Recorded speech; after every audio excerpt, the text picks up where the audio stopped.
your most unbiased and trusted biker news now at HarleyLiberty.com. Founded in 2012, Insane Throttle Biker News has been the place that all bikers come for what's happening in the scene. Go over now and bookmark HarleyLiberty.com. Right on! Hey, good morning. It's Motorcycle Madhouse Morning Mayhem. Today we're going to be covering some stories about that driver that killed 7 in the New Hampshire case associated with the Jarheads Motorcycle Club. Going up north, talking about some news attached to the Hells Angels and a whole lot more. I was looking at Kory Graffs' Wall of Shame, some of the articles that he sent me today, and we will be covering it. But damn, one of the articles is where an ex-cop actually got involved with 49 counts of sexual abuse. And I was just sitting here thinking, what in the hell is going on in this world where you have these many sickos hurting kids? One of the biggest things I can't stand is a pedophile. I cannot stand anybody who supports them people, because, you know, you have a movement now where they say that is a lifestyle. Yeah, that's coming from, you know who it's coming from. And remember that when you vote on Tuesday. But what makes these type of people tick? You cannot sit there and say, well, if they were abused as a kid, that it's going to continue the circle, whatever you want to say. I think that's horse crap, big time. I think it's they get off on the power. I think they cannot get anyone that will submit to them as far as their own age, so they have to go, you know, after kids. I don't even call it a sickness. I believe it is an abomination to take away a kid's innocence. Because let's face it, the world we live in today, it's just so screwed up. And the longer a child can hold on to his or her innocence is the best thing that parents and adults can make sure of. It's already bad enough that they're going to have to get ready for the trials and tribulations of life. They don't need some scumbag messing with them. That's why I really love the organizations like BACA and the other ones that help these families out with abuse. What's even more sad is the consequences after the abuse. The PTSD, how them kids are never going to be able to trust somebody. I don't think our justice system goes farther enough when it comes to kids. If you look, just do image searches in your local state, you will find tons of these people. I never remember it being so bad. Maybe it's because the internet gives you a whole new way of finding out these type of stuff. You know, the sex offender list and all that stuff, you to find out if they're near your homes. But it is disgusting that there are so many people now doing this. And what makes it worse is cops or ex-cops doing it. I remember that one story where the cop was actually assaulting women on duty. And I believe he got hundreds of years. He sat there crying like a baby. I don't know if he was Chinese or what he was, but I'm sure you all seen that video. And I'm sitting here thinking, well, you got off pretty lucky. Or maybe not, because he's never going to get out of prison again, and somebody in there is probably going to make him work for his home rent, if you know what I mean. Maybe that is justice. I know there's a lot of justice in the system, but the problem with that is there's so many now, they are actually sending them to dedicated prisons. Dedicated prisons for this. That's how many are now out there in the system. I think you know what? If it doesn't turn your stomach with what these people do to younger kids or even teenagers, or, you know, they get all pumped up and they want to go and do harm to a woman, I don't get it. If it don't turn your stomach, I don't get it. I'm always one that says, let's go medieval on them, meaning, you know what? Let's do this punishment. You know, there was a video online before they all got woke and started taking stuff down in the Soviet Union, where they tied him to the freaking banister and just whooped his ass, man. And then there was one of a guy down in a prison down in Central America. Yeah, let's just say about 200 or 300 took their turns on the guy. And it was like, you know what? That is justice. Because it's not only the act they did to them that took their innocence, but it's the rest of their life, every single day, that's going to be popping up in their memory. A lot of them don't recover from that type of stuff. Some of them go into even more severe mental health type of situations. And why? Because you had somebody who wanted to get a nut off. They couldn't get a nut off the way they wanted with somebody their own age, or with somebody who, you know, they couldn't push themselves onto. Instead, they wanted to go for a child. And I get pretty sick and tired of people, and this is especially on the left. You know, when I heard they were pushing that this is a lifestyle crap, you know, I almost wanted to puke Let's just say it. I'm going to try to keep it calm here and have a good discussion about it. But when you defend people and say they're sick, that's a sickness. That ain't a sickness, man. That's pure. You know what? Animals don't even treat their young that way. Don't even treat their young that way. But you have humans that treat their kids that way. What in the hell is wrong with you? And it's always funny when they get convicted, they want to tear up. They want to apologize. Well, what the hell is that going to do for what you did to that kid? I'm sure BACA and other organizations that helped out with the abused and the sexually abused kids, they see it firsthand how bad it really is. I can only go by the news of what I'm seeing, but I don't, you know what? I got to give it to them because I couldn't do what they do. And the reason is, you know, the type of abuse that happens, I wouldn't be the one that wants to sit still in court. You know, exact punishment. So you got to give it to them how they keep calm and all that stuff. They don't do anything outside the law, if you would. So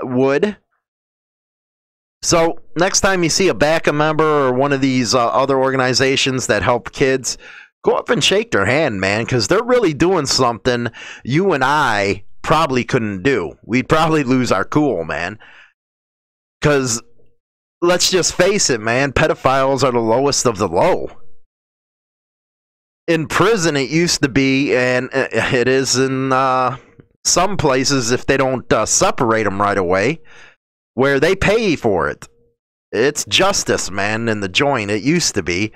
You know, most of them don't even make it through the processing if you're going through, you know, particular states. They used to put them in maxes here in Illinois, but now they put them in Sheridan or something like that. Again, it's a specialized unit for those that committed those type of crimes. Why would this system cater to them? It was never like that before. You would never hear of that kind of stuff. Again, it might be overpopulation, but even the system doesn't approve of that stuff. And, you know, they used to put them where justice could be achieved. It's just not like that anymore in these modern days. And every time I see a story like this, it's, you know what, your heart drops, your stomach drops, and it's like, damn, man. Damn. If there's a special place in hell, and I never wish my enemies to go to hell, but these people, you're damn right I would, because they destroyed a kid. Say it happened when they were 10, 11 years old. Hopefully they got a full life ahead of them if this don't get them to commit something they shouldn't be doing. Either break the chain or commit you got to hope that they live a long life, but during that time, they're always going to have that in the back of their mind. And that is something that I don't think the punishment metes out. When I talk medieval, I'm talking put them in the town square, man, like they used to do in the old freaking days to people, and let it be known what they are and exact that punishment on them. But, you'll hear people come back and say, well, we're a country of laws, even though I'm going to disagree with you there. There's a two-tiered justice system in this country. But they'll say, well, let the system handle it. Yeah, well, we see how the system's handling it. You actually had people out in California being released, New York being released, that had sex crimes. It's pitiful that even happened. And could you imagine how frightened those kids are knowing that the ones that did something to them got back on the street? Why? Because we have to be socially acceptable. We have to be woke. They're not in there for murder. We got to clear our prison systems out. That's always their excuse. And I think this Tuesday, a lot's on the line for this country, and I'm going to talk about it in my final thoughts. A whole ton is, on tap right now. The choice that's made Tuesday is going to be, like everybody's saying, between socialism and capitalism or Americanism, I would say.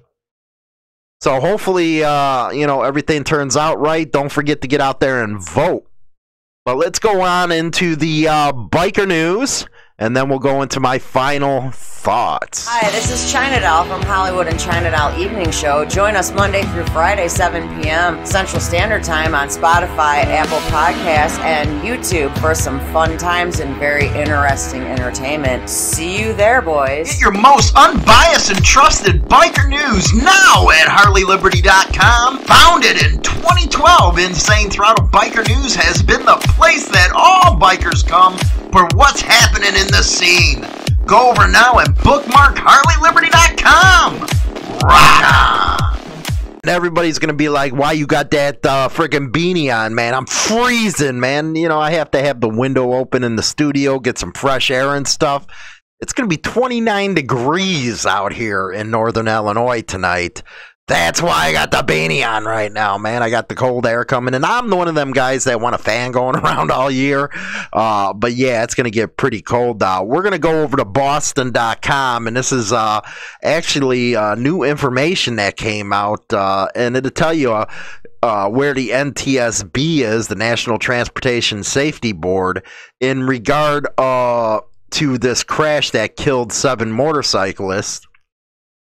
Everybody knows I won't say the driver's name because he don't deserve even that. He told a police officer after his arrest he was using 3 or 4 bags of heroin a day and had used both heroin and cocaine the morning of the crash. What's so sad, and I've actually talked to some YouTubers that drive over the road and stuff. They got their own channels, a lot of good ones. And I asked them, is this a big thing within the trucking industry? And he was an older guy, and he said, you know what, to be honest, yes. There is a lot of younger drivers that are doing stuff like heroin, like cocaine, uppers, all that kind of stuff that a lot of people don't know. And I found it freaking disgusting, man. Just like coming up in Kory Graffs' Wall of Shame. You mean to tell me that, and he said it's most of the Eastern Bloc drivers that come over. He said that it's more prevalent than the public even knows. If you're a professional, and I don't care what career that you have, don't you want to have pride in yourself? A truck driver is one of the most honorable jobs in this country. But then you have scumbags like this who wants to shoot up on heroin, wants to, do coke, and ends up going to kill 7 people. I'd be very interested, and I think after this segment, I'm going to go over to the NSTB website and check out to see if they got any statistics on this. How many crashes involving a semi were drugs involved with? And do the companies actually follow the law and drug test? I know I spent $5,000 for my CDL. And it was one of the proudest possessions I had until the damn seizures happened. And then they won't give me one anymore. I love driving dump. I love driving asphalt.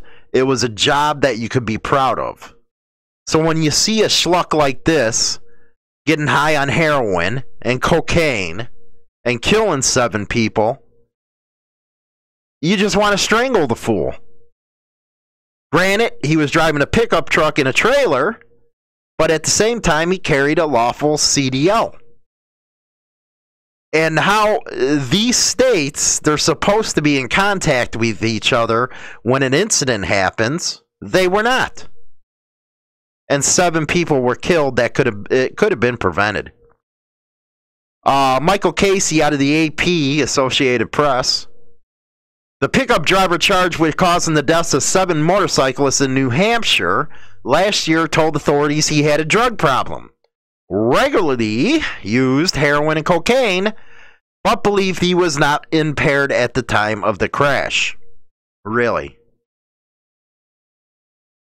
For those that know heroin and heroin use, I can guarantee you, if you don't go get your fix, you got dope sickness within a couple hours. So you're going to tell me you said that you were using 3 or 4 bags a day and you just cold turkey that morning? BS. The omission by the driver was included in a trove of documents released Wednesday by federal investigators related to June 21st, 2019 crash in Randolph. The National Transportation Safety Board also announced that it will hold a December 1st hearing to discuss probable cause findings and any safety recommendation from its investigation. The driver told Massachusetts State Police after his arrest he was using 3 or 4 bags of heroin a day and had used both heroin and cocaine the morning of the crash. Oh, okay. Now it's different. So he did use it. And everybody that uses friggin' heroin knows you're not in the best shape to do any damn thing. He acknowledged that he could feel the effects of the cocaine after his last delivery, but that he was, quote, fine and okay to drive. He felt that he was fine and okay to drive. The driver has pleaded not guilty.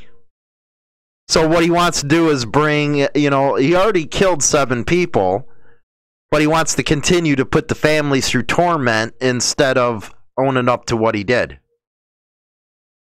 He's pleaded not guilty to multiple counts of negligent homicide and driving under the influence. He remains in custody as he awaits trial expected next year.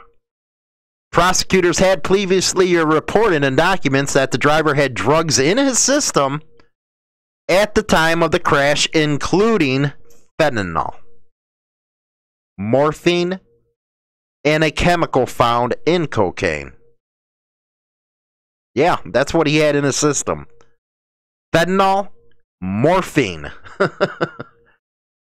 And you're saying you were all right to drive? His lawyers have argued that an independent analysis of the crash showed one of the motorcyclists was drunk and actually was the one who hit the pickup and caused the crash. Oh, man, is that the usual trick that they play? Blame it on the victims. You see that a lot in the sexual assault cases. The crash happened on June 21st, 2019 in Randolph. The 7 were members of the Jarheads Motorcycle Club, a New England group that includes Marines and their spouses. The victims were from New Hampshire, Massachusetts, and Rhode Island. The document also included details, some of them reported previously, about his troubled driving history that included 4 convictions and 2 accidents. He should have had his commercial driver's license revoked due to a drunken driving arrest in Connecticut 2 months before the crash. So, if his license was revoked, like it should have been, maybe 7 people will still be alive.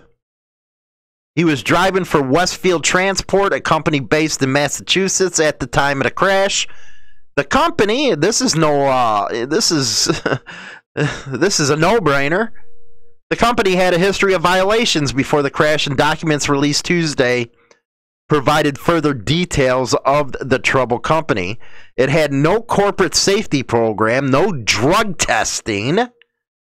Well, there you go, no drug testing. I thought every 2 years you're supposed to do your physical and you're supposed to have surprise drug testing. Nor any records showing that it had a system for service and repairs. One of its managers also admitted he had lied to investigators about some of the driver's logs that were reviewed. A post-review by the Federal Motor Carrier Safety Administration also found more than 24 violations by the company. Among other things, the company was accused of making fraudulent or intentional false entry on inspection and maintenance record, including a commercial motor vehicle that had not been periodically inspected. And they using a disqualified driver. Think about that for a minute on that story. Now, let's go up to Canada. Montreal Gazette. Man arrested after a botch hit. Admits his part in the biker shootout. A man who was injured in his failed attempt to shoot a former member of a Hells Angels support club outside a restaurant in St. Leonard received an overall sentence of 6 years. Gerard Anglade, 43, pleaded guilty to 6 charges related to what happened on the afternoon of the 24th in 2018 of January. Though his guilty plea at the Montreal courthouse before Quebec judge Helen Morin, he admitted he fired one shot toward Jean-Guy Bergen, 54, and a very influential member of the Rockers, a Hells Angels support club during Quebec's biker gang war in 1994 through to 2002, and that was a pretty bad one. Like it says, more than 160 people were killed in the conflict between organized crime groups, and the Rockers did most of the dirty work in Montreal for the Hells Angels during the 8 years of gang war. Quote, I don't know what will happen in the future, but I assume Mr. Borgen won't forget this. Morin said before she agreed with the joint recommendation on his sentence, I get the impression there is nothing I can say that will change your lifestyle when you get out, but we'll see. Anglade told the judge he had nothing to add beyond what his lawyer said on his behalf in court. Quote, the challenge was to prove intent. Shufi told the judge while explaining why the Crown agreed to drop an attempted murder charge filed against Anglade following his arrest. Anglade was set to have a trial before a jury this year, but opted to plead guilty when it was clear his case would be pushed back because of the pandemic. Man, that was some kind of freaking war back then, man. That was in the papers all the time, even down here in the United States. Vancouver Sun by Kim Bolin. BC Appeals Court temporarily sets aside part of a forfeiture ruling siding with Hells Angels. The BC Court of Appeal has temporarily set aside part of a BC Supreme Court ruling earlier this year that said sections of the Provincial Civil Forfeiture Act are unconstitutional. Sounds like a decent win for you guys up there. In June, Justice Barry Davis agreed with lawyers for the Hells Angels that parts of the act that allow for property to be seized based on possible future criminal use should be struck down because they fall outside of provincial jurisdiction. Davis also sided with the Hells Angels over whether their 3 clubhouses in Vancouver should be forfeited to BC government as instruments of criminal activity. So that was one of the cases that fell for the bikers or the club's benefit right there. I still can't get over that. You know, you can go after somebody's property because you have a feeling that they're going to commit crime. I don't know. Anchorage Daily News. This is Kory Graffs' wall of shame now. An Anchorage officer already facing multiple state charges for an alleged on-duty assault in 2019 was charged with federal civil rights violations related to the incident. Cornelius and Aaron Petrus was indicted and now faces a federal felony charge of deprivation of civil rights under color of the law. A lot of the states, man, they have some weird sayings. According to the federal prosecutors, the indictment alleges that Pettis, while on duty as an officer, assaulted and injured another person, thereby violating the person's United States constitutional rights to be free from the use of unreasonable force by a law enforcement officer. He remains on unpaid administrative leave from the Anchorage Police Department. According to police spokesman Kendra Desure, APD put both men on unpaid leave after they were indicted in July of 2020. Charging documents in the federal case were not immediately available Friday. Let's go over to the story I was talking about here. Former Winthrop Clover police officer charged with 49 more sex crimes.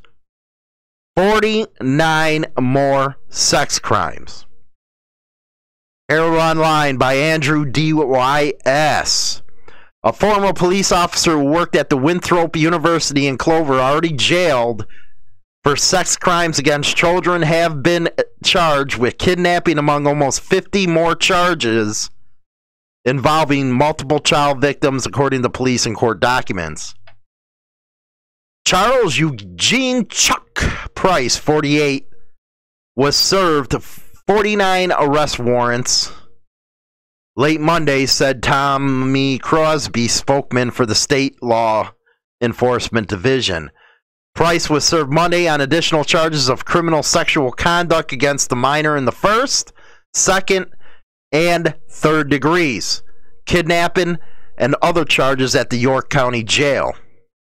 The charges against Price allege sex assaults dating back to at least 2004 and continued for more than a decade. According to the warrants obtained by the Herald, in at least one case, Price is accused of kidnapping and handcuffing a victim. Price was brought from the Lancaster County Jail, where he has been held without bond since his October 17 arrest, back to the York County Jail, where the new charges were served, officials say. Don't that disgust you? Since 2004.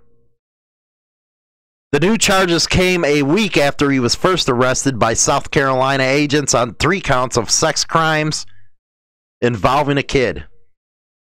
My God. And these are the ones that sit in the schools, right? Some cops. SLED investigated Price after allegations surfaced in September. York County Sheriff Kevin Tolson said he asked SLED to investigate because at that time, Price was still a police officer. Price was a sergeant at the Winthrop Police Department that handles public safety at the college in Rock Hill. Price was fired from Winthrop on October 17th when he was first arrested. He was a police officer at Winthrop from 2011 until he left the department in 2014. Then again from 2016 until he was fired. Price was an officer at the Clover Police Department from 14 to 16. My God. In a statement, Winthrop officials said none of the charges allege any crimes on campus. Winthrop officials were told in late September about the investigation. He was relieved of his badge, credentials, and gun in September and escorted off campus by Winthrop officials, the statement said. The college also conducted an internal investigation. This is the one I was talking about, 49 more sex crimes. And this was a cop on duty already. And it goes all the way back to 2004. My final thoughts. Unbiased and trusted biker news now at HarleyLiberty.com. Founded in 2012, Insane Throttle Biker News has been the place that all bikers come for what's happening in the scene. Go over now and bookmark HarleyLiberty.com. Rock on! Hi, this is China Doll from Hollywood and China Doll Evening Show. Join us Monday through Friday, 7 p.m. Central Standard Time on Spotify, Apple Podcasts, and YouTube for some fun times and very interesting entertainment. See you there, boys. Okay, welcome back from my final thoughts. I actually just took a break and recorded the live show over on the Hollywood and China Doll show. Where you're talking about how religion's under attack in this country and around the world. We talk about everything over there. But the one thing that kept coming to my mind is, like I said in the monologue, was this thing with the cop and the 40-something counts of abuse. And I kept on thinking to myself, animals don't even do that to their young. And I think that story kind of put a damper on the mood today for me personally, because it's hard to figure out.